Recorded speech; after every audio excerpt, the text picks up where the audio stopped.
What's the most amount of money you made in a single year? A little less than 7. 7 million? Yes, profit, pure profit. So have you ever been broke before? Broke. Broke. Yes. What's the point of making money if you're not happy? What's the best piece of business advice that you've ever received? I feel like I don't want to say it. You gotta tell them. Tell the people. It's something that I've lived by. And I'm just going to be honest. I'm going to be honest. And honestly, I hope I don't get in trouble for this. Excuse me, ma'am. Yes. Love your outfit. What do you do for a living? This is funny. This is happening again. I'm in the oil and gas industry. Oil and gas? Yes. And how much did you spend today? A lot of money, but it's not that much because I make a good amount of money. What's the most amount you made in a single year? Sorry, Power, get over here. He's so far. Sorry. Get over here right now. What's the most amount of money you made in a single year? A little less than 7.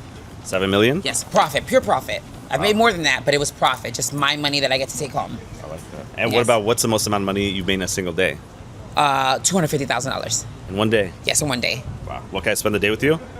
You can spend the day with me as long as you're not gonna kill me. No. It's like it's like kind of what I do. So I spend the day with the most successful people all around the world. Okay. So if I can spend the day with you, let's do it. Why not? The people need it. Let's do it. All right, let me help you with your bags, though. Please, thank you. I got you. Oh, you're such a gentleman. Let's go get some food. Are we getting food? We're getting What are we food. doing? We getting lunch? We're gonna go get lunch. All right. So have you ever been broke before? Broke. Broke. Yes. Yeah. Absolutely. How broke? I mean, I remember one time I only made $20 in 1 month. $20? $20.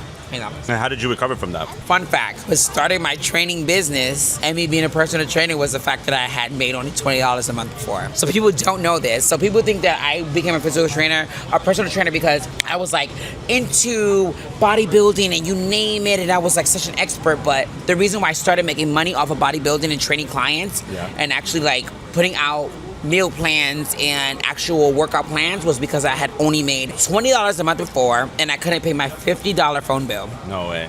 I swear to God. So you went from not being able to pay a $50 phone bill to making like 20, 30 million. A little after bodybuilding. It wasn't immediately because I was still in bodybuilding and bodybuilding did not make me rich at all. It just didn't make me rich. So the biggest difference between someone's just a middle class and multimillionaire, what's the big difference? I think either knowledge, what they know, and work ethic. So I think the biggest difference between someone who is middle class and someone who is wealthy is work ethic and knowledge. What are the best ways to get the work ethic and knowledge? You can build skills. Yeah. In order to have an amazing work ethic, you can build skills. You can't be lazy though. There's no way. You're going to have difficult moments. So it's going to be challenging for you. Because I know a lot of people that they have mediocre work ethic. Yeah. They work crazy Monday through Wednesday, and then Thursday, Friday, Saturday, they don't care, they party, Sunday they're drunk, and Monday they're walking into the office with a hangover. And those people are making what they want to make, but they're not making an astonishing amount of money. Yeah. They're not changing their lives. Because when you change your life, then you start eliminating a lot of the things that you think are toxic and the things that are distracting you. So I think the difference between making a ton of money is work ethic and what you know. You have to really sit there and not just study your market, but study everything around your market and then honestly really get to know your competitors. That's the reason why I am where I am today, because I've mastered what my competitors do and I've mastered the market. So now I'm a Virgo. Yeah. So as a Virgo, I'm super analytical, we're super detailed. We already know what's coming. It doesn't matter what's going on. We know what to expect.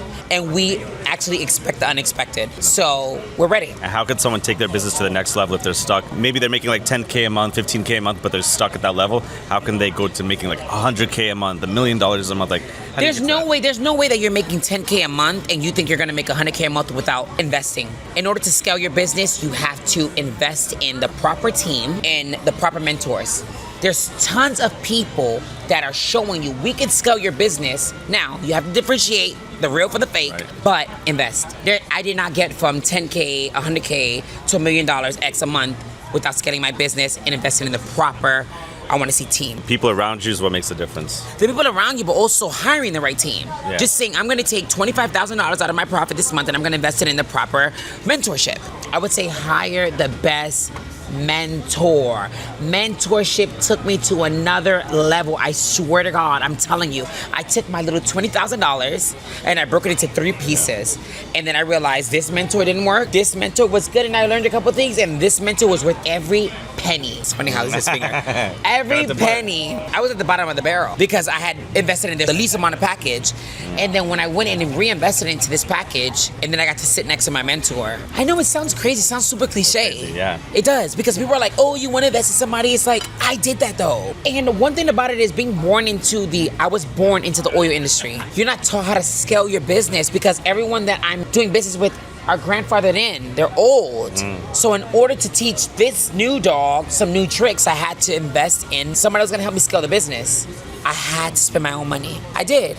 You have to invest in mentorship. Do you have to spend money to make money? Baby, you're not making no money. You're not spending no money. I'm making money, honey. There's no way. You're not gonna be able to figure it out. You can come up with all the ideas, all the this and that, the nook and crannies, but I guarantee you, you're right here. You're making all this money. You're making X amount of dollars a month, but I swear to God, to get here, it takes one person, the right person. And if that person's price is $20,000, $30,000, $50,000, pay it. If you got it, pay it. If you don't got it, put 10% down on a loan, take it, reinvest it, and I swear to God, you'll make it back in less than 90 days. If you're spending the right money on the right mentor, I swear to God, in 90 days, you'll make that money back. You can pay that back, and it's gonna be worth every penny because your business is gonna be scaled. How do you find a good mentor? Like, what makes a good mentor? Research your industry. I can't tell you. It's so many industries out here. It's so many different markets. There's no way I can tell you. Research. Do your due diligence. Do your work because you'll find who's mastering your industry. There's so many industries out here. There's a lot. And you have to be passionate about the industry you choose because you're going to be working on that day in, day out, right? Hello. Like for me, in oil and gas, I mean, it's nothing but great-grandfathers in here. You have to reinvest. You have to invest. Is your network your net worth? My network is my net worth, for sure. How big is that net worth?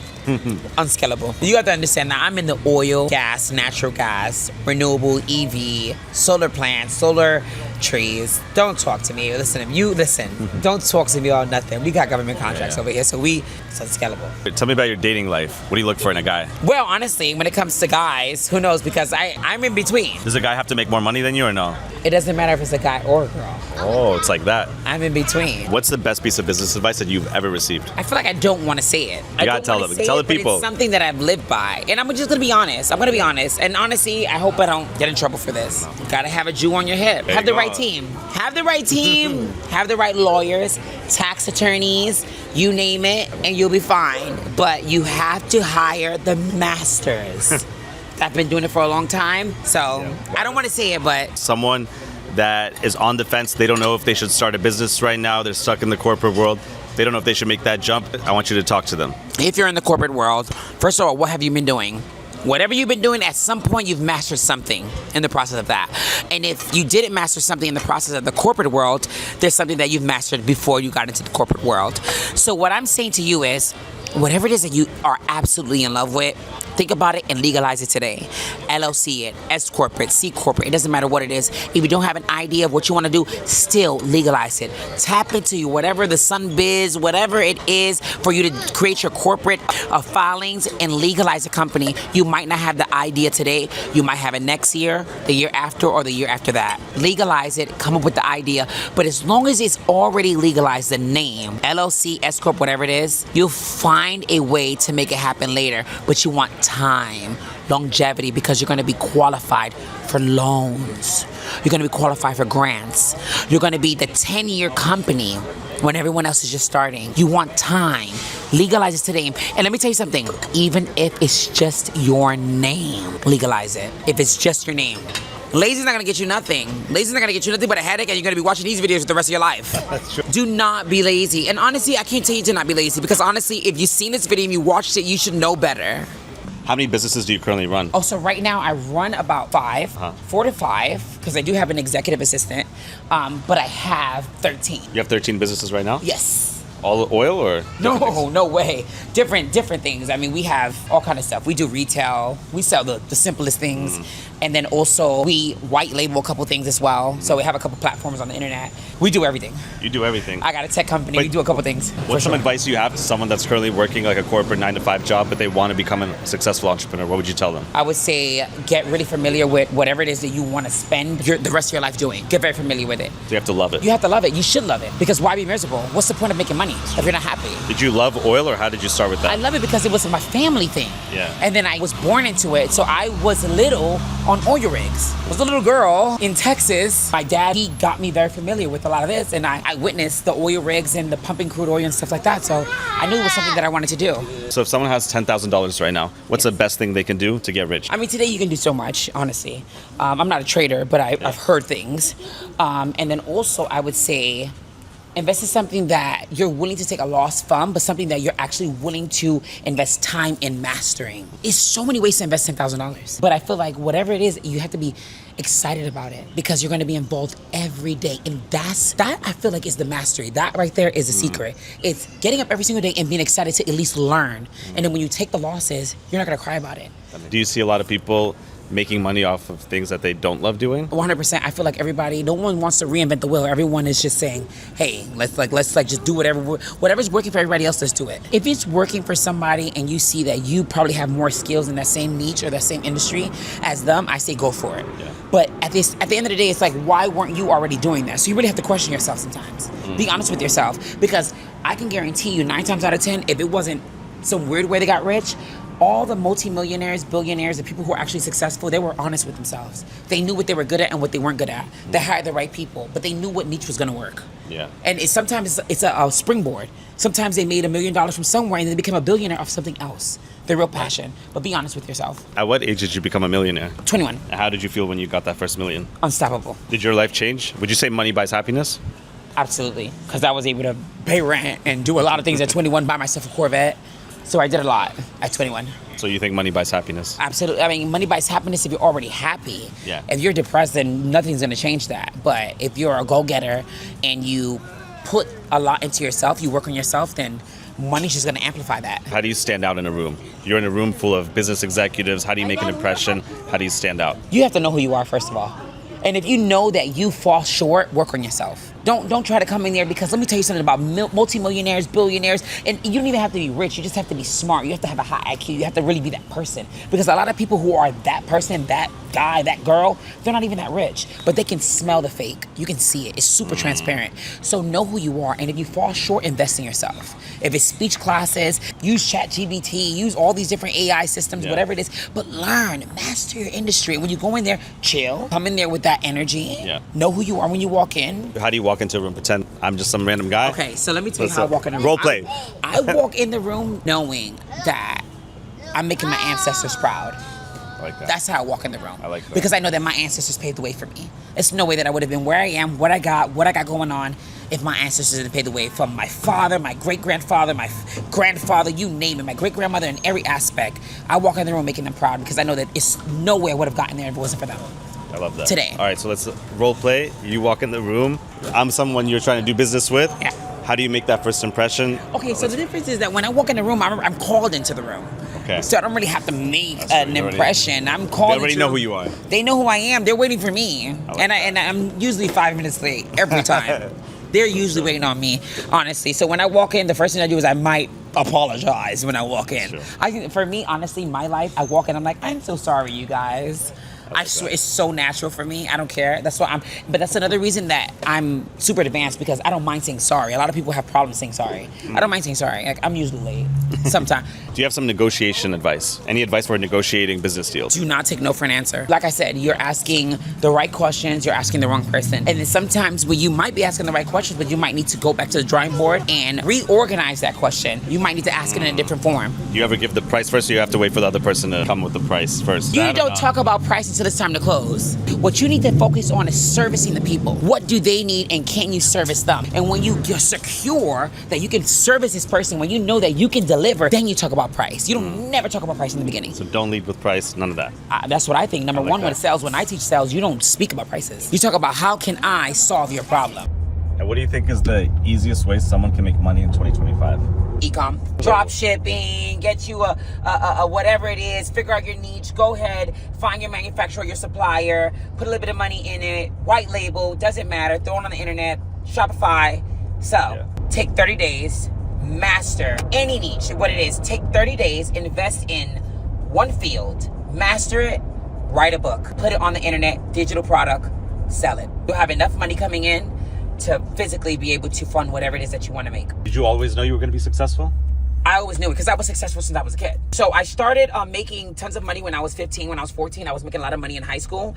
But I always stood out. I guess rich is not just about finances. I was always special. I was a teacher's pet. I was the most athletic. I was the most outstanding. I had this crazy extrovert personality. I was always highly favored. How much money did you make when you were 15? So I made about $75,000 in one semester. Oh, wow. In high school. How? Selling candy. And No water. way. I was selling candy and water. Can you break that down for me? Absolutely. So what happened was I was in the, I want to say 10th grade and 11th grade actually. And there was this program, this extracurricular program in my high school, and it was for AP students, the advanced placement students, right? And it was a box of candy that they would give those AP students in order for them to get funding for field trips and all kind of amazing stuff, because these were like the super smart kids, right? Yeah. This is how our school got funding. Yeah. So the school had to put them in a position to create their own funding for them to go on trips. So what they did was they had a box of candy with Snicker bars, Starburst, you name it, the whole works. And I was not an AP student. But one day I was walking home, I seen an empty box. I didn't know it was empty, but like I grabbed the box, I was curious, I opened it was empty. So I took it and I was about to throw it away, and then I thought to myself, why would I throw this box away? I kept the box, went home, asked one of my cousins who happened to be in my house, she had food stamps. So I asked her, I said, hey, can she front me like $25 and I would pay it back? So she said, absolutely. I said, I just need a day to pay it back. So my mom took me to the store. I went and I was able to buy $25 worth of Snicker bars, Starburst, candies, you name it, everything, including water. And I went and filled the box up. And before lunch period the next day, I had already sold the box out because I was selling Snicker bars and everything for $1. How much did it cost you, and how much did you sell it for? So the box was $75. You're selling a $75 box? A $75, I sold it out. So she fronted me $25 because back then you can go to like BJ's and Whole Foods, those places, and buy like a big pack of Snicker bars for like $5. Oh, so your profit was the 75 minus the... So my profit was $50, and then breaking even with the 25. So I made the $75. By the time it was lunchtime, went home, called my cousin, gave her 25. I had $50 of profit. I took 25, reinvested it into the box, and then I profited $25. Uh-huh. So then I kept doing it. And then what I did was I put myself in a position to have a book bag full of candy and then fill up the box. And then I was making about $150 to $300 a day in high school. Because what the box did was the box gave me an opportunity to sell candy around the clock. We couldn't sell candy in school, right. But because they thought I was a part of this program, the teachers were buying from me, the students were buying from me, they allowed me to sell candy. What's the biggest lesson you learned from selling that candy in high school? I think it turned me into a hustler because I never asked somebody to buy something and they say no, and I was fine with it. And I went to the next person and was like, you want Snicker bar? You want Starburst? Mm-hmm. Like, no, I don't want. I was like, all right, you want water? You want chips, Starburst, candy? I got Skittles, yeah. And I just turned to like, I just felt like I was selling candy in the streets or something. So it was accepting a no and being okay with no. Being okay with rejection. And it started so early for me. So every no is a step closer to it, yeah. Every no is a step closer to selling out. I like that. Okay? To selling out everything in a day and making a day's worth of money. Whatever my maximum was, I was making my maximum daily. So I think by the time I was done selling that box, I had a little less than $100,000. That's crazy. And yeah, and then I was able to take care of, prom, everything you name it, all the field trips and everything I had to do. We're in the warehouse right now because I'm interviewing this super successful entrepreneur. She's a multimillionaire. So she's thinking about buying this whole warehouse. So where are we right now? We're at the warehouse, but this warehouse is not big enough at all. Yes. It's a little... You sure? The ceilings are too low. Oh, you want something bigger? I'll show you why. Yeah? So that was too small? Margot knows it's too small. Yeah, it was. So size does matter? Size matters. In terms of warehouses? When you a big dog, size matters. So with this warehouse, yeah, Margot knows that it's not meeting the... Expectations. It's not. I'll give you an idea. My realtor is going to find us land. I think we're going to have to build. Yeah. They knew that we were going to have to build, so we don't have a budget necessarily. So the budget would be like 1.3 monthly. This was only $65,000 a month. So it meets it. But then think about it. If the budget's 1.3 million, this is coming from the federal government. This is 65,000. When the numbers alone, you can see that it's way too small. What was the biggest lesson you learned from your dad? Work really smart so that you never really have to lean on anybody. So my dad has taught me never to work hard. He told me to work smart. So you don't have to, be the smartest person in the world either. You just have to have enough to hire the smartest people. So what's the best way to work smart? The best way to work smart is to start getting smart. To start doing your due diligence, reading books, and whatever industry it is, just dive into it, getting to know what the sector is, what the industry is, the ins and the outs, and practicing it. You know, if you don't need, you still work with what your resources are. Yeah. And like I said, I think informing yourself, honestly. What's your favorite book about business? I like Alex Hormozy. Alex Hormozy is one of my guys. The $100 million deal, I like him. I like his wife, Layla Hormozy. They're dope. They're putting out a lot of things that people are not talking about, and they really teach you how to scale your business just off of a book. One book. So shout out to them.